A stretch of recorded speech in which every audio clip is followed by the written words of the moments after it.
पण आमच्या main stream मीडियामध्ये म्हणजे तुम्ही आपण एकाच स्ट्रीम म्हणजे एकाच क्षेत्रातून आलेलो आहोत. तर तिकडं समजा खळबळजनक किंवा प्रभावी वार्तांकन केलं तर अशा बातमीदाराला, पत्रकाराला राजकीय नेते असतील, सेलिब्रिटी असतील ते जवळ करतात.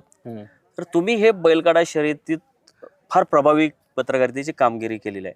तर तुम्हाला अशा कुठल्या कुठल्या नामांकित लोकांकडे समजा तुम्ही गेला आणि त्यांनी तुम्हाला ओळखलं किंवा बोलवून घेतलं, तर असे काही राजकीय नेते वगैरे आहेत का की जे तुमच्या ह्या कामामुळे प्रभावित झालेले आहेत? भरपूर. म्हणजे तुम्हाला उदाहरणं सांगा अगदी उदाहरण मी सांगतो. मी कुठं आता मी एक 4-5 दिवस पुण्याला निघालो होतो मी सासरवाडीला, आणि पाठीमागून हॉर्न वाजतोय 3-4 गाड्यांचा. मला वाटलं, मी पहिल्यांदा कार बघितली काय आपल्या गुंड काय चुकलं काय. तर त्याच्यानंतर दोघं तिघ अशी कार घेऊन माझ्या पुढे आले, संदीप भाऊ फोटो काढायचे. तर मला म्हटलं ही फोटो काढायची जागा नाही.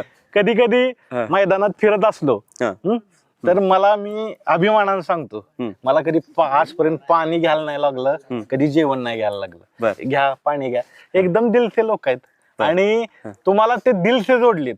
त्यामुळं ह्या गोष्टी तुम्हाला सांगतो, एवढं प्रेम.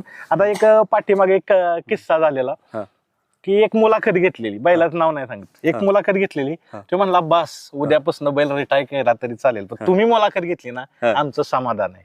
अरे वा.